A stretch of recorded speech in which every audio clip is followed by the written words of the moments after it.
future.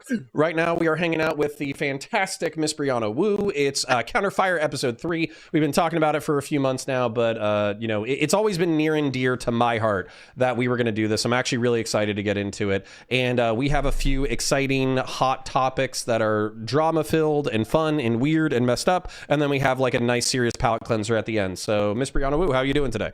I'm feeling it. You know, I thought this was going to be a chill Friday, and then this Chud Foodshops stream just blew up.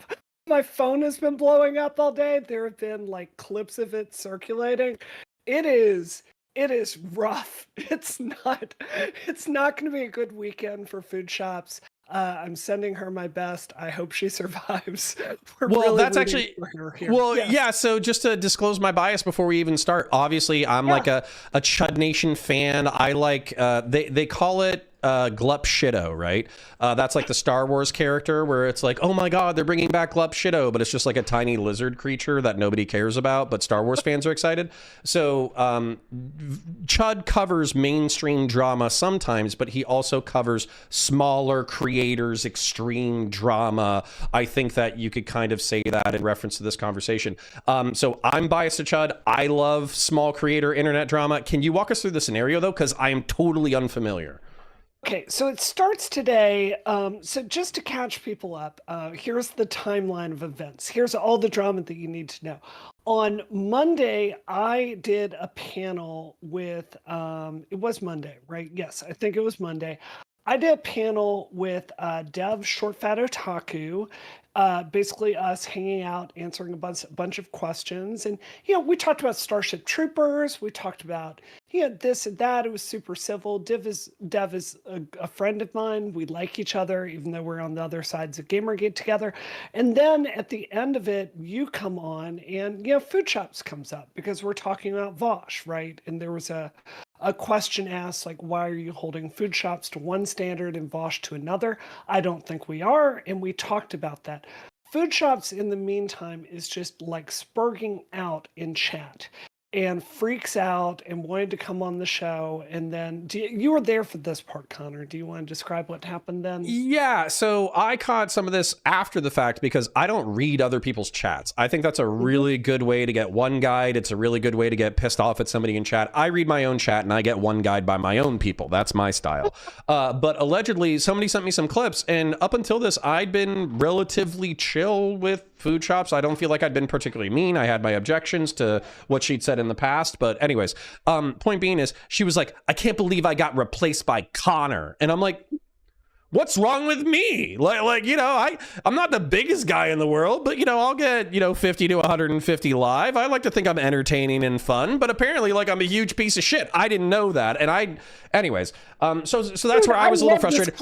I love this clip, by the way. That clip, it's like, oh, bro, I got replaced by Connor. Which pisses me off. I was a contender on the Hippy Dippy. I was a ringer on the Prime Kai Reverie Roundtable. I've held my own with some of the bigger people in the space. I was Lauren Southern's famous debate partner. I feel like I got some street cred, but apparently not. Apparently I'm just an a-hole.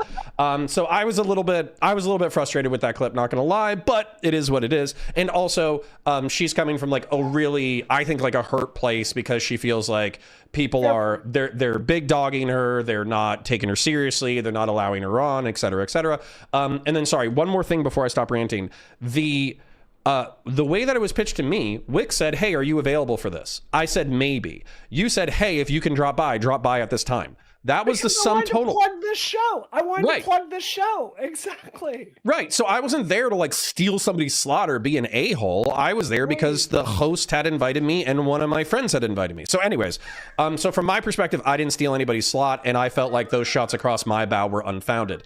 However, that's where I was insulted. Do you want to break down the areas that made you frustrated? Basically, she comes in and she's really frustrated and she yells and eventually just storms off the call, right? Yeah, I thought, okay. Which was an opportunity to present your argument, by the way. Sorry, 100%. Continue. No, you're dead on. So then the next night, what happens is this huge, I think this was Wednesday night, she has this huge, Stardust has this huge row with basically Wick over this whole situation, because the storyline is like Wick blew her off. He wasn't professional in inviting her. And you know what? I think there's some legitimacy there. I've gotten bumped from cable news on more than one occasion. It happens, and I think if you're frustrated with Wick, like, talk to him after the show, try to make it up. But this turns into a huge gangbang on Wick. So that's all day Thursday. Really? Wednesday. Yes. I'm trying to be over professional here, and I'm trying to minimize my profanity for the sake of the VOD, and you're like, Wick's over here getting gangbanged. Which, by the way, that's how I feel too. They don't come after me. They talk shit in their chats. They talk shit in their YouTube or whatever, but they will be vicious with Wick. And I feel like a lot of it is undeserved. They were talking about how it was still like a giant conspiracy theory for you, me, and Wick to all be on the same team. And I feel like largely I'll call Wick out when I need to. But besides that, we're, PV bros or whatever, but that I'm still going to call a spade a spade. And then your affiliation or sponsorship or whatever is not as strong as it used to be. So if anything, we should be having the most honest takes that we've ever had, and they're being a-holes about it. 100%. Okay, so all of that happened, and then there was round 2 last night when Lav ducked out of appearing on Wick's show, so I came in for a call-in show, and there was round 2 of Stardust versus Wick over this whole thing. You should watch it. Wick is yelling, calls Stardust a transphobe. Transphobe calls Wick a misogynist. It's a good old time. I enjoyed it. I love Twitch poll. I really do. Okay, so now what happened just now, and it was truly amazing. Foodshops was winning from a certain point of view. She was winning the public discourse on this by attacking Wick, but she made the decision to go on Chud and defend all of this with Lonerbox, President Sunday, Dev, and a whole bunch of people. And I gotta tell you, Connor, it really did not go well at all for her. At the end of this, she's like talking about how, yeah, you know what? I do masturbate to lolly porn. Everything I said, like, about the obsessive compulsive disorder, I use that as an excuse because I was getting attacked. And I do, jack off to lolly. So Wait, it's not going to go well for her. Yes. Oh. Yeah. Nobody's hurt. And Connor, this comes back to the argument you and I were having. Spiritually hurt me. Yeah. It's terrible. This stuff, this is my objection here. She is trying to normalize this stuff. She is minimizing the harm. Her mission is to come into this space and make people that have this issue feel better about it. This is a bad mission. And what is the thing you're always saying about, like, there's a tendency on the left to, like, act degenerate, or can you, like, accept degeneracy? Can you tell me that again? Well, I don't even know if I have a specific saying about it, but it's conceptually, it seems like there's a sense of, just riffing off the top of my head, there's a sense of equality where nobody wants to hold each other above somebody else. And in that race to be equal, we're all racing to the bottom of human behavior. And so as a result, you can't call out negative or shitty or terrible or counterproductive behavior, because you're morally holding yourself up higher in the hierarchy of, like, human positioning. And so as a result, I think this is a complete mistake. I think what you should be doing is calling people to higher behavior rather than encouraging them into degeneracy. And if we need evidence that we're racing to the bottom morally, you only have to look at the past 2 or 3 dramas that we're probably going to talk about tonight. So I 100% agree with this. I did a debate with John Doyle a few weeks ago. And John Doyle is ultra-conservative, ultra-Catholic, and he has a mission to basically, he wants to outlaw pornography entirely. And you know what? I don't agree with this. I think it's a First Amendment issue. I think it's a free speech issue. But where I think he has a point, and I didn't know this until I agreed to debate him and really had to start looking at this. The rates at which young men are getting addicted to pornography are truly terrifying. I mean, you've got a son. I'm sure you've got to be thinking about this in the future. It's not like it was with boys in my grade in high school anymore. These are super stimulants out there. This is addictive. This does, like the science shows, it changes your approach to like how you perceive partners. It changes your perception of women. And I'm a sex positive feminist, but I do think we need to have a conversation about this. Yeah, obviously it's a tough question. It's getting tougher all the time. Access to electronics, you're basically giving your kids, when you give them a phone or an iPad, you're giving them access to the world. When they turn 12 or 13 and they become interested in that kind of stuff, the fear is that with the way that algorithms are developed now, it seems like the most outrageous stuff is the stuff that's going to rise to the top. So if, I'm not going to try to be too gross about it, but if you're talking about aggressive stuff or BDSM or sadomasochism or abuse or incest stuff, or even one of these recent dramas we were talking about, bestiality and lolicon. So, and then if there's a permissive culture or even a permissive subculture, it doesn't even have to be the broader culture that accepts these negative things. It could be a subculture that encourages you in this hyper negative antisocial behavior. And I think it's going to be one of the challenges of myself as a parent 10 years from now, making sure that my kids don't fall into one of these antisocial subcultures that holds up bad things as a positive. I think that's a huge challenge. And especially if you don't love your kids or care about your kids, I think it's very easy to just let them go onto the electronics and do whatever they want to do. And it's a huge cultural pitfall. I completely, I saw this during Gamergate, and that was 10 years ago. 10 years ago, we had this outbreak of kids that were lonely and looking for father figures and looking for community and looking for a purpose. And what I think has happened, I really think this is a huge problem in America. Like for my father's generation, you had there was a path for you to become a man and to take your place in society. And, it was a different era, and it involved church and it involved your local social groups, but that was how you did it. For Frank's generation, it was a little bit different, but it was like, science fiction communities. It was like having nights out with your friends, like watching X, Y, and Z, right? I really do worry that kids today do not have a path to become really well-adjusted people. And I really worry about that, particularly of boys. And all the science backs me up on this. Kids having anxiety disorders, that has gone through the roof. And you're not going to convince me that's not because we don't spend all of our time staring at our phones, talking to people through text. All these things are connected. And I think this degeneracy, I think it's not that I have a moral problem with all of this, because again, I'm a sex positive feminist. My problem with it is I don't think we're setting kids, and especially boys, up for success. And I think this is part, I'm being very genuine here, Connor. This is why I like working with you. I think you are a really good example of positive masculinity. You're in a good marriage, you love your kids, you're thoughtful, you're accepting of people even when they don't agree with you. I think we need more men like you out there to lift up and show guys you don't have to be Andrew Tate. You don't have to be like Vosch. You can be this. Here's another path. Yeah, one of the things that you said is you don't necessarily have a moral objection as a sex positive feminist. Morality for me, I'm sure some philosophy 10 head could explain to me why I'm wrong about this current definition. But for me, at least when I Google it, because, Lord knows that's how we figure stuff out, just the analysis of good and bad. Right? That's what it is. Good and bad behavior. What is good and bad behavior? How to conduct yourself in a moral way, right?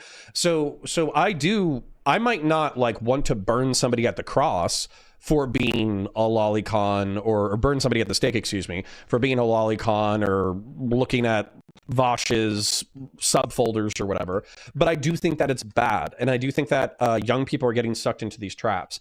And the truth is that these spaces that you're talking about, the pro-masculine or pro-social spaces, they still exist. They're just difficult to access, or more difficult to access when we were children. And then the internet is an easy way to do this. And so when people ask me, they're like, well, you identify as a Burkean conservative. Why do you have anything in common with progressives or lefties or liberals in general? It's because the right wing is allergic to economic redistributivism, taking taxes and funneling them into pro-social institutions. Whereas I think that that's our problem. What's happened is fiscal conservatism has gutted a lot of the institutions that people relied on to get through education, to get a good education, to get a good job, to make sure that they had a living wage. Fiscal conservatism has gutted those institutions. And so what's happened is people can't afford to have a decent life or a middle-class life. And when you can't afford a decent middle-class life, what do you turn to? You turn to the internet because it's cheap, it's available, it's free, and there's endless high dopamine entertainment. And so we're becoming basically dopamine slaves to the internet. And on one hand, that's fun and it's a cool opportunity. On the other hand, I think it creates these subcultures that are like moral chasms where you can do fucked up shit, and other people who are as psychologically fucked up as you, they'll say, yeah, good job, because there's all sorts of degenerates out there who want misery loves company. So if you want to find like a pro heroin group, I'm sure it's out there. If you want to find a pro lolly group, I'm sure it's out there. If you want to find a gooning group, this is a joke. But apparently there's lonely men who will join a Discord, I'm just going to be vulgar about it, to masturbate to the same porn for hours, listening to each other getting off about it. And this is a subculture in the internet sphere that at least has a few thousand, if not tens of thousands of participants. That is a social failure. Those people could be working decent jobs, making decent wages, engaging with their community, having a normal, healthy, happy sex life, and they should be engaging in hobbies that might be a little bit more expensive than their current wages allow them to do, so they're not gooning in their fucking goon cave. So this is slightly off topic, but I think this is really interesting. It's illustrative of your point. Do you know that one of the really big problems that doctors who specialize in schizophrenia have nowadays is, let's say you start having hallucinations and you think the government is after you and you think they're putting 5G and whatever with you. Mm-hmm. One of the problems now is those people get in Discords together and message boards, and they start like telling each other their own conspiracies, and they all amplify together. So like all the people with schizophrenia are like convinced that they are actually being targeted by the government, which I think is no small part of like, say, QAnon. So I fully agree with you. You know, there's this pattern through human history that we invent a technology and then we find out the effects of it. And I think we're really finding the effects of, you know, basically what porn is doing to a generation of people right now. I think it's, you know, I think it is tied in some ways to this explosion in polyamory that we're seeing and other non-traditional like relationship structures. And look, again, sex positive feminist. I don't care if you do that personally, but I think if we're talking about a way to organize society that's going to lead to happiness and set people up for success, I fully agree with you. I want to see more local spending for group spaces where people can go and meet people in their own town and hang out and form those kinds of bonds. That's lacking in America, and we're paying the price for it. Yeah, I don't want to jump ahead topics, but that's part of the reason why the PV canvassing event was so white pilling for me, because I saw 300 young people, normally people who are engaged in nerdy hobbies or this like pseudo basement dwelling behavior where the internet is their main source of entertainment and life, but they all came out. They got together, they worked towards a shared goal, they shared a sense of community, they talked about their lives, their friends, their families, their hobbies, etc., etc. It was borderline like when I was a kid and after church, the adults would want to hang out for like 30 to 40 minutes and get coffee and talk. That was the vibe, but there wasn't church to, you know, like unify us. It was this very limited short-term goal. And so I almost wonder if, you know, in the age of secularism, is if we borderline need people to either go back to church if they're religious, or if we borderline need secular churches for this like sense of community and shared goals and all that kind of stuff. But we are getting away from the topic, which is the specific online sexual degeneracy of the Chud versus, you know, food shop stuff. So do you want to share any more thoughts and then kind of drag it back to the topic? conversation with Foodshops this week where, you know, because I did hear her when she was hurt at the end of your show. And, you know, I leave private conversations in private, but I told her like I was interested in not being enemies with her. So I've said my piece with that. I think she knows herself. This was not a good appearance. She did not do herself favors.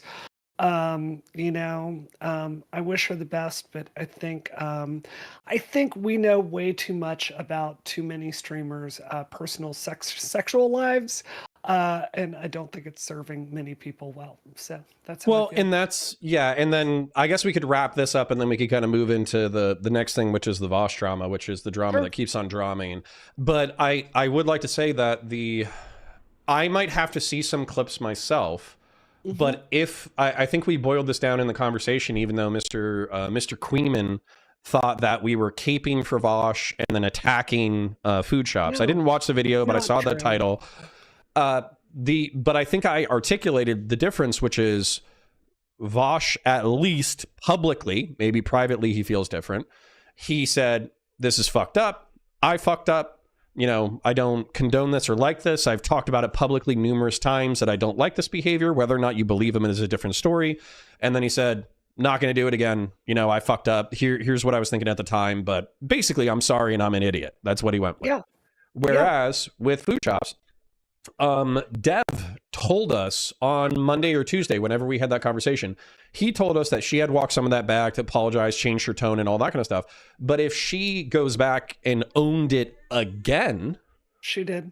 Yeah, if she goes back and owns it again, then I'm not interested in platforming a pro-normalization message of that kind of behavior. So maybe we'll talk privately. Maybe we'll even have a conversation where we go through the nitty-gritty of it. What's the memes versus where are you being hyperbolic? But for me, I'm not interested in platforming that at all.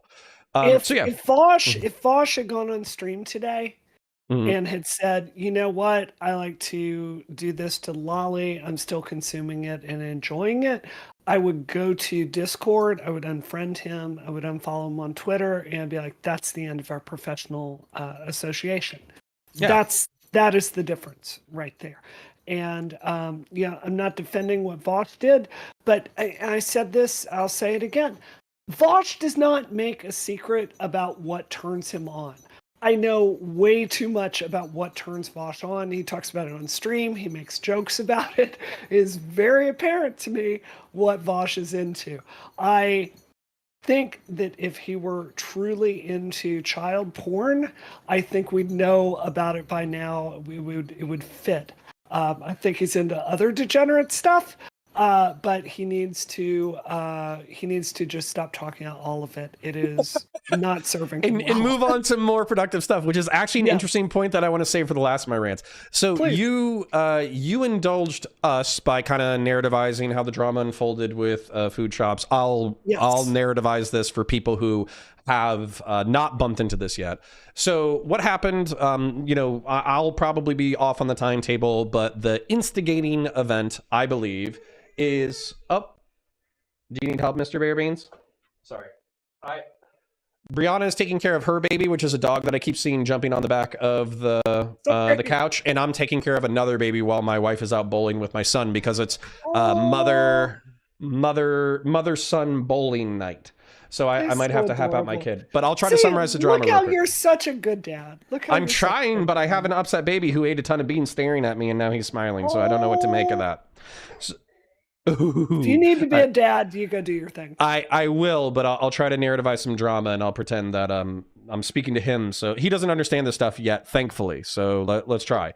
So Mr. Vosch was streaming. He was looking at some stuff. He goes to save something or open up a new tab. He accidentally saves something. It opens up a window. He has some photos of pornography on his computer.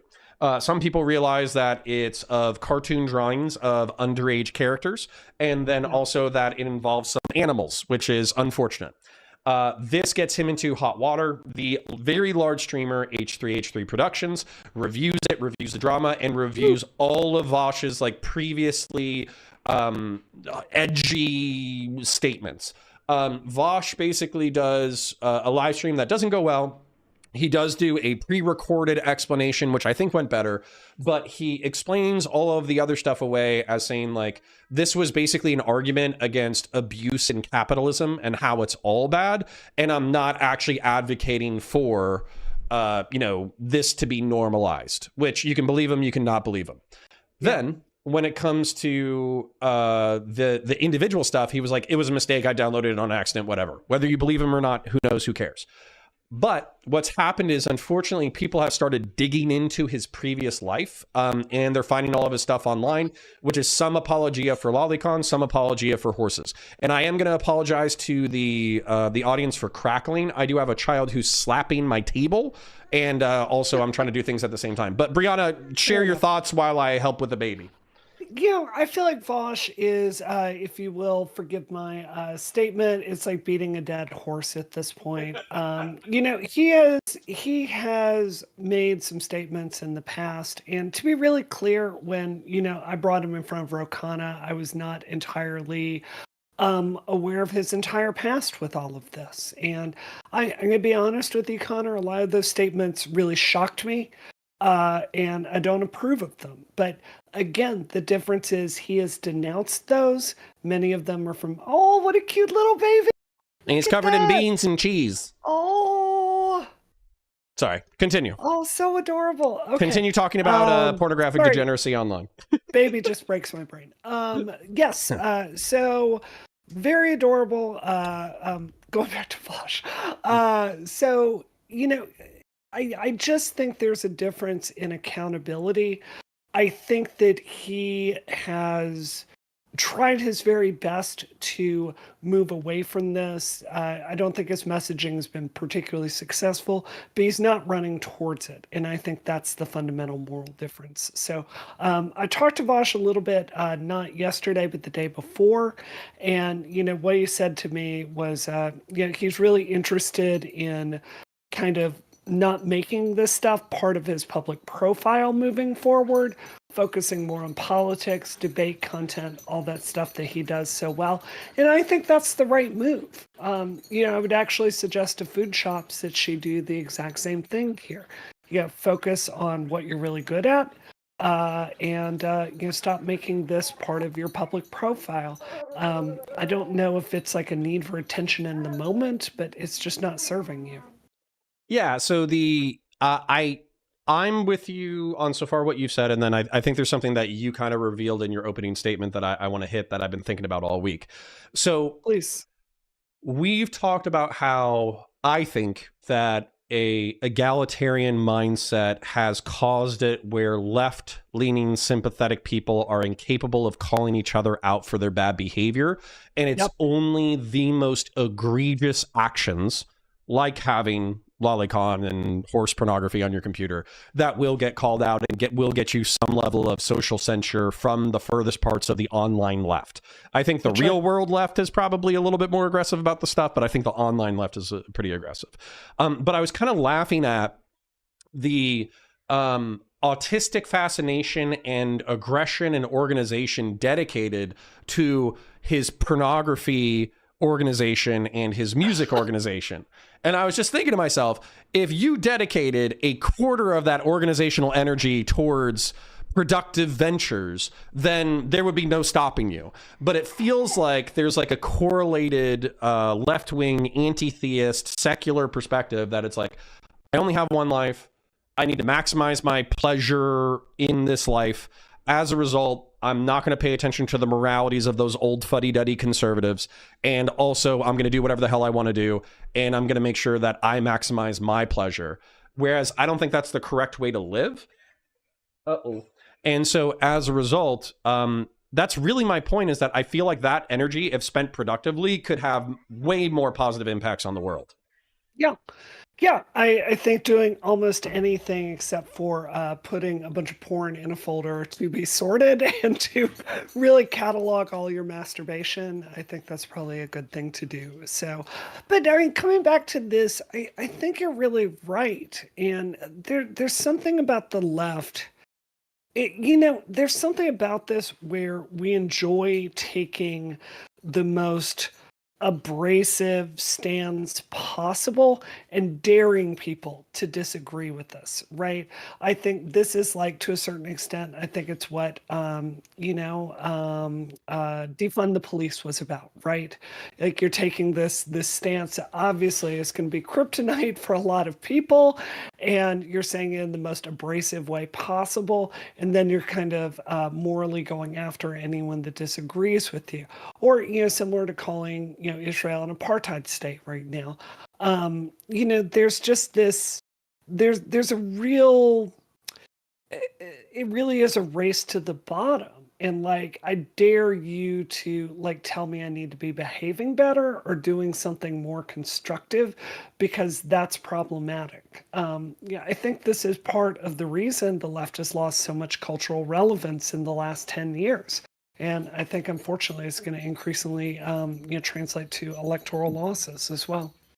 Well, in the rhetorical effect has to be pointed towards a political purpose or a policy purpose. And so when lefties online argued with me about, let's say, defund the police or all cops are bastards or BLM, they would tell me that like, oh, this is a rhetorical technique in order to draw attention to police brutality, in order to gain a broad popular support through attention grabbing, in order to affect real policy. Because the truth is that civility politics, as they'll call it, has not gotten us the reforms that we desire. And I can almost see that from a logical standpoint. You get people's attention first, and then you draw them in with the policy. But what I have seen consistently, particularly with the online left, is that they're all about the attention seeking, but not about the follow-up with policy and real world implementation. And so that's what really pisses me off, not gonna lie, sidelining this a little bit. But like, for instance, characters like President Sunday who are shitting on the canvassing event. And I'm just thinking to myself, it's like, for the past like 2 or 3 years that I've been involved in Twitch and YouTube politics, I can count on half a dozen fingers, like the amount of positive charities in real world events that have been implemented through the Twitch and YouTube political space, despite hundreds of thousands or maybe of millions of dollars and hundreds of thousands of hours, if not millions of hours spent in this space. So you're sitting on the one productive thing that we've done instead of helping improve it. You're a fucking asshole, excuse my French. And so basically I would be more impressed if he was like, we're doing our own thing that's more lefty, more ideologically pure, more organized, better funded, better this, better that. But I don't think that thing exists. I think you're dead on. And I think that increasingly, like, when we were talking about titling this show, I almost wanted to call it, Connor and Brianna versus the crazies, right? Because this is really what I'm interested in doing. I have so much more in common with you than I do a President Sunday, even though his policy positions are probably closer to where mine are and what I want to do. Like, you're willing to go out there and do work in the real world. You're practical. Connor, at the end of the day, you're about the politics of addition, and the President Sundays of the world are about the politics of subtraction. And, this is not, it's not even that he's wasting his own time. It's that he's damaging the efforts of everyone else that's not wasting their time. Oh, no. Like, so, what you said kind of hurt me personally. Why? Because, no. It hurt my feelings to think about, because I'm also thinking about the hours wasted by consumers of content. And by the way, like, I love content. Literally, I was talking about earlier how some of my favorite content on the platform is just like glup shitto internet drama, which is why we're trying to talk about serious stuff while we're talking about glup shitto internet drama, because the truth is people love glup shitto internet drama. I'm guilty. Yeah, but the point is to try to take a fraction of that energy and then harness it into the real world. And so that's what's similar to you, what you were talking about, like why do you want to work together? It's because we can actually work towards things. I think that there's things that are good for a conservative society. I literally have Yellow Knight 9, Connor is a fake conservative. Eat a dick, number one. Number two, I think that if you look at conservative principles like preserving institutions, like preserving the institution of law enforcement or the military or the republic or strong families or strong education or good job opportunities or something like that. I think that takes a little bit of economic redistributivism, which is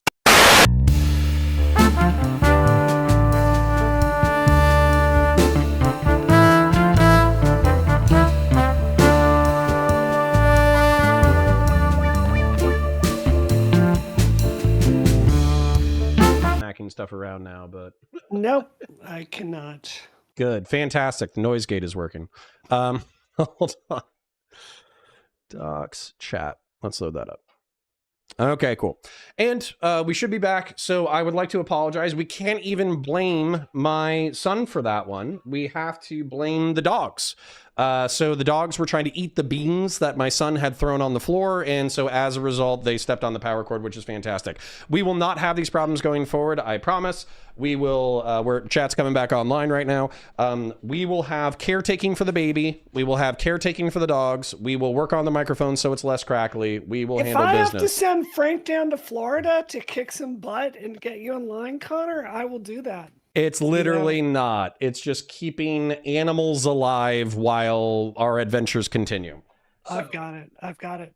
Yeah. So anyways, so what I was saying was, I think that there are certain social institutions that are required in order to like meet conservative ends. So if conservatives care about healthy, happy families, if they care about American workers taking pride in their work and creating one of the best economies on the planet, if they care about technological innovation and American supremacy on the global stage, if they care about geopolitical hegemony and all that kind of stuff, if you care about all those things, then you have to incentivize the kind of society that actually builds those institutions, that builds those family, that builds those kinds of people. And the answer can't be slash the social safety net and then wag your finger at people and tell them to be better people through like a Christian moral lens. That's not going to help or solve anybody. It's not going to help anybody. And then basically the way that I view it as incredibly nefarious. I view it as incredibly rich, powerful, influential people not caring about the working class, not caring about the middle class, not caring about social institutions, because they know at the end of the day that they'll be taken care of. And so they don't give a fuck about the rest of it if it all falls apart because, fuck it, I got mine. And unfortunately, that's a very American attitude. So I obviously agree with you on all of that, Connor. I think I think the challenge I would say for you is how does it feel to have a Republican Party then that, and look, just being honest, like this is my impression of it. But it seems like the Republican Party is increasingly like more focused on the culture wars and a lot of this meat than like taking care of business at home and, like helping people actually like doing things like passing infrastructure. I think it's very, very damning that for all of the Trump years, they were unable to do infrastructure week and pass an infrastructure bill, which is just funding highways. Like if you know anything about the economy and why the United States like has a good economy, it's because we like invested in rail early. It's because of the inner highway system that we invested in, right? I think it's really, really damaging that the conservatives don't seem as interested in this kind of just basic infrastructure, like in many senses, right? I mean, how do you kind of square that circle? Well, I think that you have to sell people a vision. So I think Teddy Roosevelt, he talked about, how he wanted the United States to be on the global stage.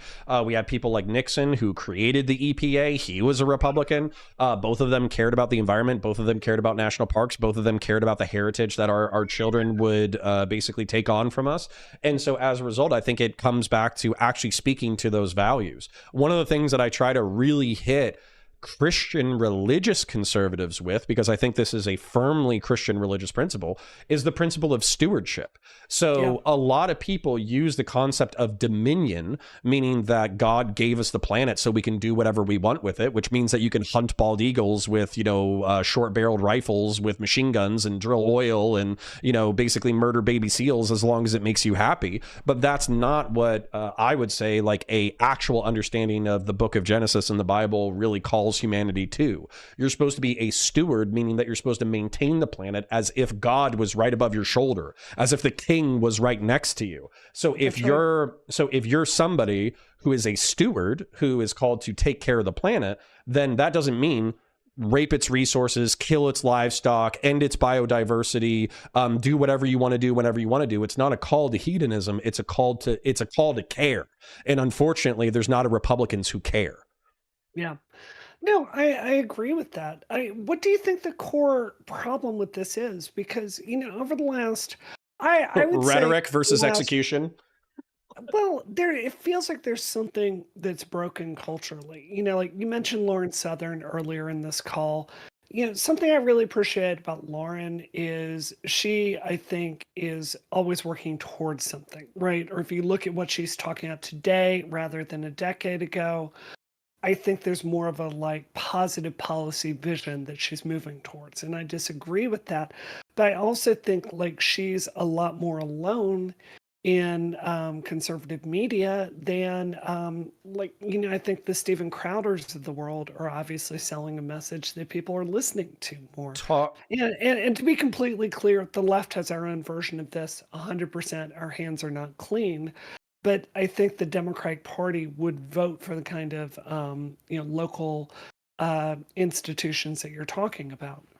Yeah, unfortunately for Lauren, just being her internet friend for a while, one of her greatest challenges, I would say, that I think actually shattered her psychologically is being a believer amongst non-believers. So actually believing in policy and immigration reform and trying to make the world better for the working and middle class and making sure that we take care of Americans or Canadians first. She actually believed these words, and so she would propagandize these words. But when she got into the more rich and powerful circles, she found that they wanted to do cocaine and party and hang out and make a shitload of money, and that's all they were interested in. And they viewed the public that they were working or that they were taking the money from as a bunch of rubes. And so I think that gave her a large distaste for not all of her fellow creators, but some of her fellow creators where they weren't true believers. And as a result, I think that really shattered her psyche and her belief in conservatism for a little bit. She's kind of come back around, I would say, to focusing on her realm of control.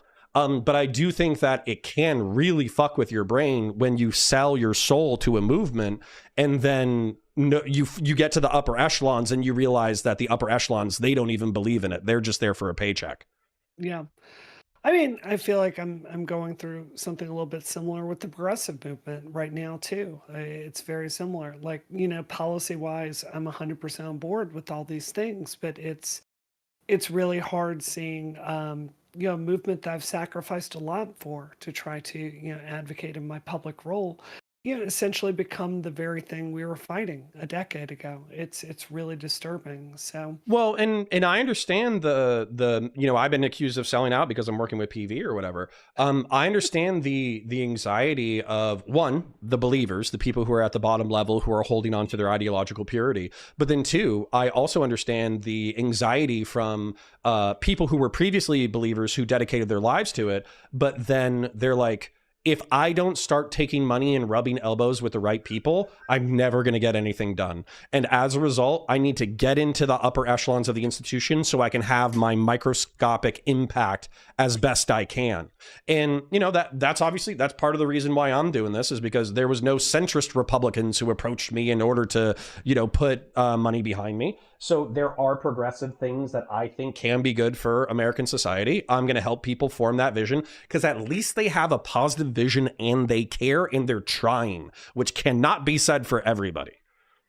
So we're kind of talking about PV now, so I want to come to this. I want to put some things out there on the public record about you and PV because I saw Rob Noor going after you the other day, and so I just, here are some facts that you can take or leave. And to be really clear, I don't work for PV right now.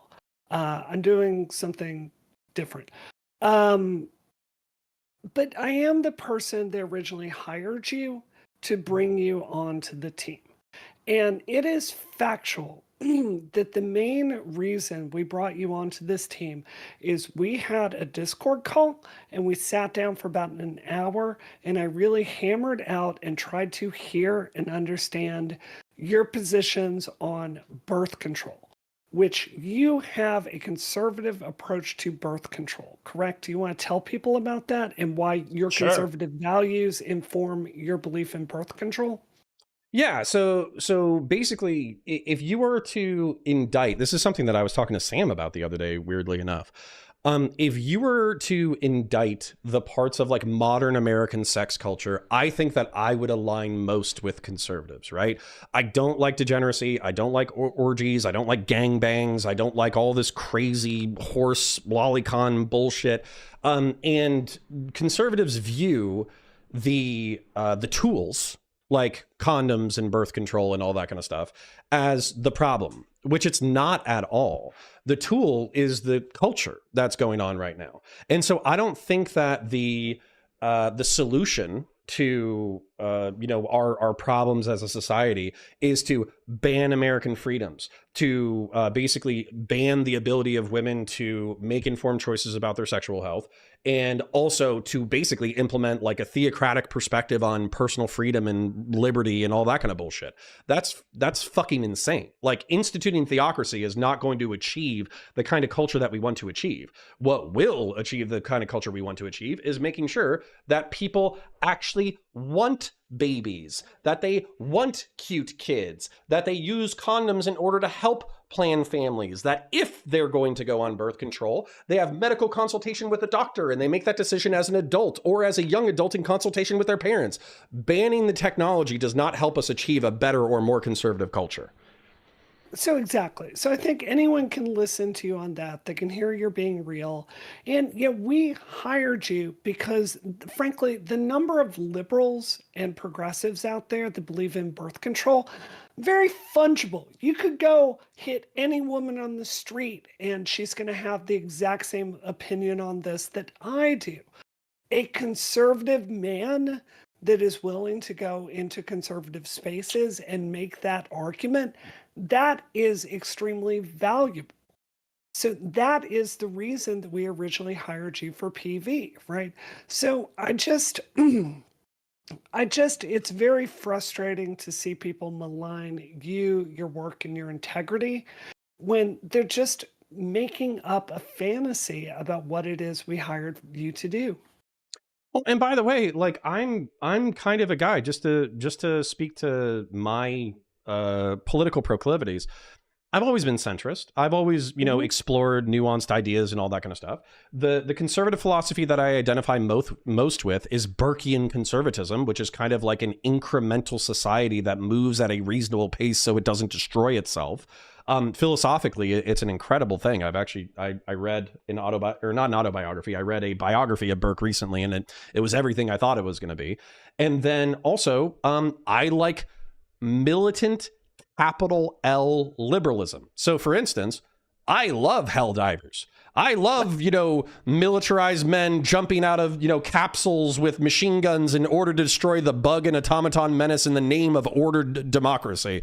I think that's fucking hysterical. And so, no, there's cool things about the United States of America, which is considered liberal. Like, we have freedom of speech. That's a liberal or libertarian conception. We have the right to self-defense. That's a libertarian conception. We have a lot of personal rights that are enumerated in the Bill of Rights. Those are all liberal with a capital L conception. So if you're calling me like a capital L liberal, sure. If you're calling me a Burkean conservative, hell yeah. If you're saying that I'm not a theocrat social conservative, that's true. If you're saying that I'm not a Reaganite fiscal conservative, you're right. But I view fiscal conservatism and social conservatism that borders on traditionalism, I view those as perversions of a word that nobody really understands. Like they're not, it's like, I'm like a Marxist who is like, read theory. I'm like that, except for with conservatism. You motherfuckers need to go read Burke. You're calling me not a conservative. Meanwhile, the founder of conservatism agrees more with my perspective than he does with yours, you assholes. I love it. All right, so we have a guest in the waiting room, our good friend Kevin Perfect. Logan. Let's bring him on in. Yep, and then I'm just going to prepare chat for our next moves, okay? So Sounds good. I'm taking care of the baby. I don't want to knock out the power again with the baby or the dogs, okay? So what I'm gonna do is I'm gonna pull Kevin Logan in. Miss Brianna and Kevin are gonna have a debate on Houthis and Yemen and all that kind of stuff. I would say probably for the next hour. I'm gonna go give the baby a bath, and then I'm gonna come back and say goodbye to the stream and all that kind of stuff. Check in on you guys, see how you're doing, etc., etc. Fantastic. But chat, stay around, watch the fireworks, have fun. Kevin, we've been abrasive to each other in the past, but I think that he is a competent adult, and so I'm gonna trust Miss Brianna and Mr. Kevin to do their thing and have a good time. So Let's do it. All right, pulling them in. And then I'll just make sure that they're cammed up and mic'd up before we get out of here. And also Sounds that good. Kevin is a happy camper. So, Mr. Kevin, can you hear us? Hello there. Hi. Good to see you. Do you have a camera tonight? I do. I have to disconnect. For some reason, my OBS won't let me split the camera feed. So give me just a moment. I'll deactivate at my end, and then I should be with you. Okay, cool. Beautiful. Hopefully that works. Hello there. Good to meet you. What does your flag mean in the background? It is from the Spanish Civil War. It's the Republican International Brigades. Yeah. Tell me about this. I don't. Yeah. Oh, it was essentially a precursor to the Second World War, where many people from around the world, including both America and Britain, went and fought for the democratic government in Spain against Franco and his fascists, and that's a flag that was given to me, actually by the communist mayor of the town of Blomenil, just outside Paris. It's a weird and long story that I don't really have time for, but yeah. It's, I'm just gonna dip out real quick. Connor's on baby duty tonight, so he's gonna. I'm on baby duty. Yeah. I'm gonna let y'all roll, and then I'll be back in an hour or so to check on y'all. So I hope you have fun. Behave yourselves, relatively speaking. Yeah. Find you guys channel banned. Dropped all the slurs you want. Let's do it. Let's go. Yeah. So we had a bit of a disagreement on Twitter. I would love to just well, first of all, tell people a little bit about yourself and kind of tell people what kind of brought you here today. Yeah, I'm Kevin Logan, a socialist streamer from the United Kingdom, which is a real place that does technically exist. Yeah, we had a bit of a weird one, didn't we? I was showing my stream before we got going. I felt you were disingenuous towards the Democratic Socialists of America, who are a group I don't even particularly like or support. But I felt that you were being a little disingenuous towards them in respect to their event they were doing, talking about Yemen. And you seemed to be suggesting that they were in favour of the execution of LGBT people, which at no point did they even suggest that, and yet you suggested they had.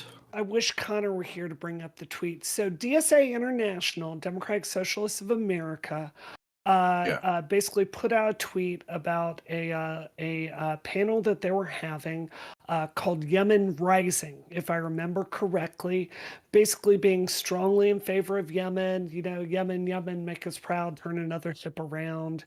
And this is happening in the aftermath of multiple events that happened, which was a huge Houthi crackdown in the last few days of them publicly executing many queer people in Yemen. Another thing has happened is they attacked an American warship I think it was 2 days ago. So, all of this is happening as we are seeing, I think it's very, very difficult to have a reading that, the Houthis are the good guys in Yemen. And I would love to get into that.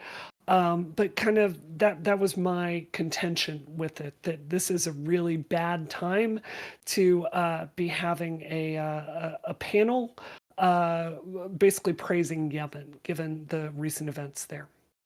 Yeah, Don't get me wrong. I'm not here in support of the Houthis, who I think are, generally speaking, a bad group of people and are Oh, terrorists who've done I many. spent all day today researching and preparing to debate you on the Houthis, so I apparently Oh no! misprepared. Yes. Oh no! Well, that's fine. The Houthis are not the good guys here. No. And I'm sort of, if dare I say, the radical centrist on this. I don't think anyone is the good guy in this situation. No, it's Um, terrible. it's an awful situation. But I feel the way in which the West approaches foreign policy situations is far too immediately violent. Rather than seeking any kind of other solution, we've just decided, well, let's just bomb places.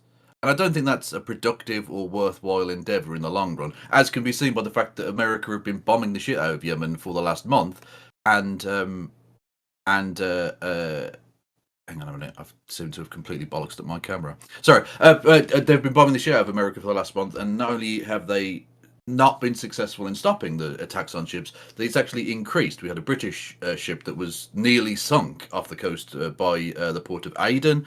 They've now got some sort of torpedo-like device where they can attack ships that way, and they just brought down an American drone. Was it today or yesterday? They seem to actually be more powerful now than they were before this intervention by Joe Biden, or by the American the foreign department seems to have started. So I don't see that that's a productive or worthwhile approach to things, and maybe we could seek a more peaceable solution. So let's go through that. And first of all, I really love this tone here. This is a constructive conversation. This is fantastic.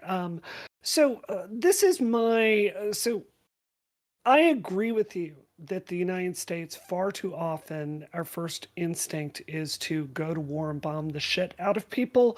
I think there's a lot of evidence of that, particularly in the Bush years.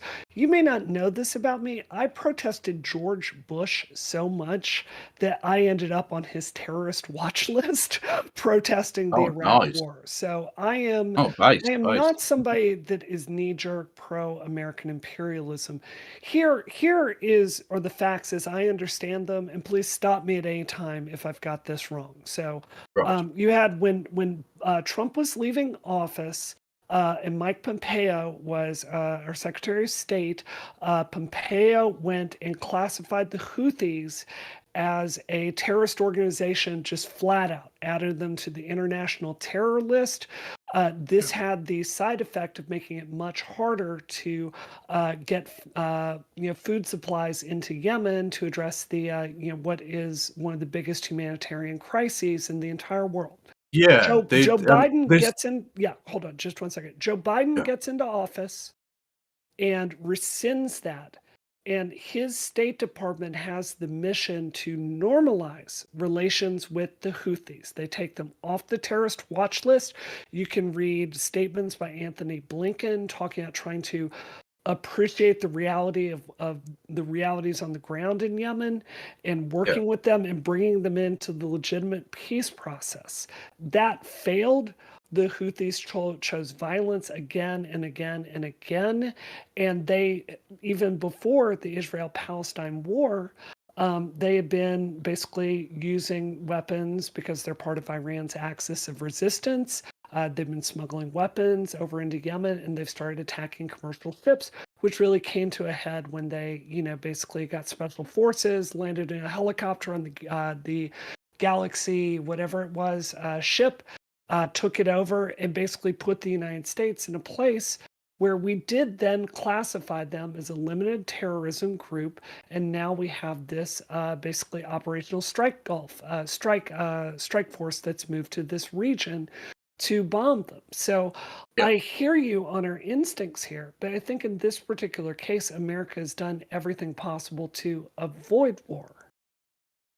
I don't know about everything possible to avoid war. Again, just to go back briefly to the Mike Pompeo era, when he initially, and I don't know exactly the wording of the terrorist designation, but if it was literally the Houthis are a terrorist organization, that implies the racial. Yeah, because I imagine it wouldn't have been the Houthis because that's a ethnic demographic. Sure. of which we now colloquially know the Houthis as, which itself is a bit problematic in terms of messaging because it allows the terrorists within that community to say, look, they're smearing us all as this thing, and it creates a kind of bunker mentality within that ethnic group. But anyway, in terms of the redesignation of them as no longer a terrorist group, that was, again, I think, a practical move because fundamentally what we conceive of as or what is recognized by the United Nations and most Western nations as the Yemeni government isn't in control of the capital of the country, Sana'a, Correct. or its main economic hub, which is the port of Aden, Yep. not on the south coast. Neither of which are they're either in control of the Houthis or the southern Yemen separatists in the case of Aden. So the Saudi Arabian puppet government, the Yemeni government, isn't actually the Yemeni government. So it's like the kind of political chicanery around recognizing whether Taiwan is a legitimate government or not. It fundamentally, the practicality is it's its own independent governing thing. And so if you can't ignore the fact that the Houthis are in control of the capital of the country, they are in control of the Red Sea coast of the country, which is the whole problem with or one of the main problems with the attacks on the ships. Doesn't that strengthen the argument to, like, if you're arguing they have more like sovereignty there, an argument that I actually agree with, doesn't that strengthen the argument for the United States taking reprisal on them for attacking our warships? Well, if that's the case, then you're going to have to actually go in with boots on the ground, which I don't think is a solution that anyone particularly wants. So it's certainly not a thing that Joe Biden is inclined to do, given the United States' recent experience in both Afghanistan and Iraq, which were fucking disastrous for everybody concerned.